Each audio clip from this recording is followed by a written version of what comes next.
v-am găsit, bine v-am regăsit, dragilor din Zodia Gemeni, oriunde v-ați afla. Suntem din nou împreună la o lectură generală pentru următoarea săptămână a lunii noiembrie, mai precis perioada cuprinsă între 17 și 23 noiembrie inclusiv, așa că toți cei care aveți Soare, Lună, Venus, Ascendentul în Zodia Gemeni, această lectură este de asemenea și pentru voi. Ca de fiecare dată, nu uitați, este totuși o lectură colectivă, generală, așa că luați decât acele mesaje care rezonează cu voi, restul lăsați-le să zboare în univers, pentru că sigur sunt pentru alte energii, care într-o mai mică sau mai mare măsură au o legătură cu Zodia Gemeni. Așa că, dragilor, haideți să vedem cu ce energie începeți această nouă săptămână din noiembrie.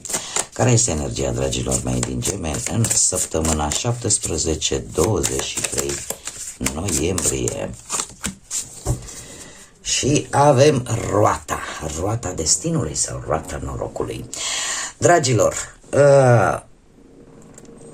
este o energie foarte ciudată. De ce? Pentru că e ca și cum te-ai aștepta ca ceva brusc să se schimbe.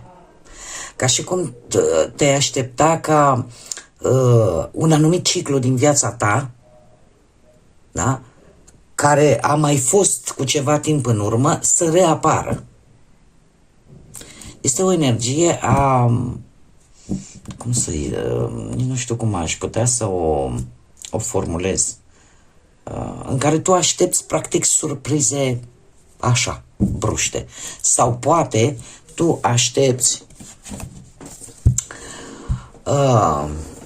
o șansă de nicăieri de a se schimba ceva, dar ceva cu care tu cumva ai mai avut de-a face într-o anumită perioadă, pentru că, după cum ne vedem, mi se spune roată, da? E acest ciclu care se învârtește, da? Și azi suntem jos, mâine suntem pe partea de sus. Deci cumva parcă, nu știu, intuiești sau te aștepți sau îți dorești ca ceva să se mai întoarcă, să se mai întoarcă roata și la voi. Hai să mergem mai departe și să vedem ce vine pentru voi, dragii mei din Gemeni, în această săptămână 17-23 noiembrie, pe toate planurile, că e vorba de muncă, că e vorba de bani, că e vorba de dragoste. Haideți să vedem ce vine pentru voi, dragii mei. Să vedem.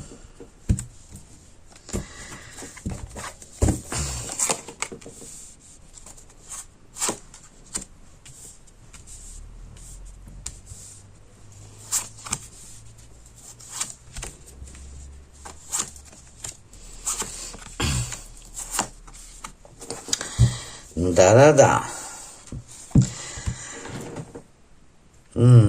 Să știți că sunt foarte multe monede. Asta îmi spune că planul ăsta material, profesional, într-adevăr, sunt destul de importante în această săptămână. Haideți să luăm cu începutul. Ce gândiți voi cu acest 6 de spade? Voi gândiți ori o abandonare, ori pur și simplu vreți să ieșiți dintr-o anumită situație dureroasă pentru voi și poate chiar aveți nevoie, nu știu, să plecați undeva, să faceți o ieșire, poate pentru a vă limpezi un pic mintea. De asemenea, pentru alții, acest 6 de spade îmi poate vorbi de a pierde o anumită posesiune. Da? Cumva a fost poate ceva exploziv, s-a pierdut poate un anumit teritoriu, o anumită posesiune. Cum de asemenea mai putem vorbi de alții care poate se gândesc să migreze într-o altă țară, să-și caute refugiu, să caute ceva de muncă sau poate pur și simplu să reușească într-o anumită situație, da? De asemenea, tot acest 6 de spade mai poate vorbi și de gândirea că dacă faci o călătorie, un drum, să poți să soluționezi ceva. Da? Să poți să ajungi la, cum să spun eu, să te pui pe drumul cel bun. Ce sprijin puteți avea, ce ajutor puteți avea? Un rege de monede. Un rege de monede care poate avea foarte mult legătură cu zodiile de pământ, Taur, Fecioară sau Capricorn, nu este obligatoriu, dar este o energie care este cineva foarte matur, cineva care are succes și e o fire foarte practică. Lăsând la o parte că e practică, este și stabilă. Este și stabilă și este cineva probabil de încredere. Nu știu dacă operează cumva, are de văzut cu partea socială sau economică. Acum, putem vorbi și de o figură paternă, da? Putem vorbi de un tată sau putem vorbi chiar și de o, cum să spun eu, o femeie mai în vârstă, dar care să aibă o energie așa masculină, da? Să fie așa, cineva foarte realist, da? Care nu vine cu, nu merge pe premiza asta că nu se rezolvă, că trebuie să se rezolve, da? E un sprijin. Acum, și e cineva care ți-a promis și posibil să se țină și de cuvânt, ceea ce vouă v-a promis. Legat, cum am mai spus, de viața socială, economică, da? Eu spune că poate să fie pentru unii dintre voi, cei care aveți poate o pereche mai în vârstă decât voi, o conexiune puternică, da? Atât fizică cât și emoțională și care vă poate sprijini, vă poate ajuta în această săptămână în ceea ce pe voi vă interesează. Acum și voi puteți avea un ascendent într-o zodie de pământ. În cazul acesta sunteți mult mai practici, mult mai stabili, aveți un mare simț de responsabilitate, iar asta, toate aceste lucruri vă ajută și de asemenea să vă țineți de cuvânt, să vă țineți de un compromis pe care l-ați făcut. Lucrul ăsta vă poate ajuta în rezolvarea unor anumite probleme sau anumite situații. Sau dacă nu vă ajută să le rezolvați, vă ajută să avansați. Acum, partea muncii și a banilor, avem judecata. Dragilor, pe partea muncii în această săptămână, vreun e-mail, vreun apel telefonic, o comunicare reală, posibil în care e un semn, gata, trebuie să treci la acțiune. Posibil partea asta muncii să fie legată ori de publicitate, ori de mediile astea de comunicare, tot ce ține de medii de comunicare. Cert este că, într-un fel sau altul, lucrurile încep să se miște. Lucrurile încep să se miște, în felul ăsta să poți avansa, iar dacă vorbim de bănuți, atunci eu aș spune că ceva se poate recupera, dar în urma unui apel, în urma unei comunicări, ori se poate recupera, ori se poate dobândi ceva bănuți. Mergem mai departe. Cum sunteți voi acum? Voi sunteți cu un 8 de monede, sunteți puși pe fapte mari, ce să zic. Cu 8 ăsta de monede aș spune că sunteți foarte muncitori, foarte dedicați, foarte perfecționiști, foarte atenți, da, la locul de muncă, pentru că e o carte care vorbește în mare parte despre locul de muncă. Sunteți dornici să vă perfecționați, să știți mai mult, să fiți meticuloși, da? Și dacă nu vorbim neapărat de partea asta profesională, în general, sunteți într-o fază în care vreți să creați lucruri cât mai concrete, cât mai reale, cât mai palpabile.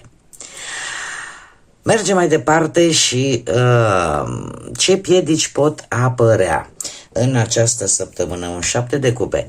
Aici trebuie să fiți voi atenți, dragii mei din Gemeni. Se spune despre zodia Gemeni că, știți că de aceea zodia Gemeni are două chipuri, da? Două chipuri față în față. Se spune că această zodie, persoana care are această energie a Gemenilor, se naște cu un caracter, iar un alt caracter și îl dezvoltă de-a lungul timpului. Tocmai de aceea apar acele două fețe. De ce? Pentru că aveți două personalități. una cu care te naști și una pe care o dezvolți de-a lungul timpului. Acum, acest 7 de cupe, și mai ales că a apărut pe poziția piedicilor, a obstacolului, acest 7 de cupe îmi vorbește de dorințe pe care voi nu le puneți în aplicare sau nu acționați pentru ca acelea să înceapă să se miște. E posibil să aveți idei bune, dar dacă știți cum e, degeaba am idei bune dacă nu mă pun în mișcare. Lucrul ăsta poate să ducă în această săptămână să nu prea fiți luați chiar în serios de către ceilalți și să faceți, să fiți destul de neglijenți în așa fel încât e posibil ideile voastre, chiar dacă sunt bune, să profite alții de ele. Da? Deci trebuie să aveți mare grijă. Adică nu prea sunteți voi cu piciorușile așa pe pământ. Sau sunteți într-o fază în care doamna Lene și-a cam făcut apariția. Nu este momentul în această săptămână. Da? Pentru că se pare că idei bune aveți, dar treceți la acțiune, nu stați cu capul în nori. Ce șanse aveți? Ce poate veni în această săptămână? Un 2 de monede. Un 2 de monede care îmi vorbește de adaptabilitate, deci voi puteți să vă adaptați situațiilor. Nu e o problemă pentru voi asta.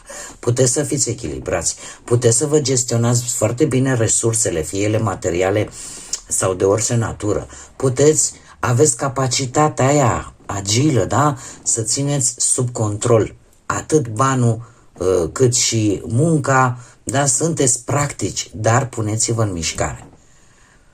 E posibil să apară niște circumstanțe la care voi să vă puteți adapta fără niciun fel de problemă. Unica piedică care mi-apare mie aici, nu mai stați cu... Era o frază din BD în acțiune în care Toma Caragiu spunea, zice, îl întreba pe sergentul, cine știe filmul, și spunea, zice, băi, tu n-ai nicio idee? Ba da, șeful. Îi spune ideea și zice, păi și ideea aia ta nu se plictisește singur acolo. Așa și voi. Puneți-vă la treabă. Haideți să vedem și... Nu, haideți să le bat, că nici n-am apucat să le cer. Ce mesaj au îngerii pentru voi, dragilor din Gemeni, în săptămâna 17, ia uite și s-a întors deja, 23 noiembrie, și avem pe Rehael care îmi spune așa. Da, să fii un pic mai devotat vis-a-vis de copiii tăi, de părinții sau de bunicii tăi. Împarte această energie cu familia care te iubește sau cu cei care știi că sunt lângă tine și care te iubesc. Dar din mesaj este vorba despre cei dragi voi, cei mai apropiați de inima și sufletele voastre. Așa că petreceți un pic de timp în această săptămână, faceți-vă timp pentru copiii voștri, cei care îi aveți, pentru părinții voștri, pentru bunicii voștri, în general pentru persoanele din cercul vostru cel mai intim, cel mai apropiat. Bun, dragilor, cam atât am avut pentru voi în această săptămână de noiembrie. Eu trebuie să vă mulțumesc tuturor pentru prezență, trebuie să vă mulțumesc tuturor pentru faptul că sunteți aici prezenți și asta se vede din like-uri, din distribuiri, din comentariile frumoase, din faptul că vă abonați. Îi invit pe toți cei care încă nu v-ați abonat, dacă v-a plăcut, dacă ați rezonat și dacă mai doriți să vedeți lecturi de acest gen, nu ezitați, abonați-vă, dragilor, este gratuit, cum de asemenea nu uitați de clopoțel, activați-l pentru că el vă va anunța atunci când eu fac lecturi noi, da? YouTube trimite notificări, vă trimite notificări când eu public lecturi noi, în așa fel încât să nu pierdeți nici o lectură de-a mea. Până data viitoare, o săptămână minunată vă doresc. O săptămână minunată, puneți-vă inteligența la bătaie pentru că se poate și treceți la acțiune. Din partea mea, multă energie pozitivă, tot binele din lume și, desigur, să fiți iubiți, dragii mei.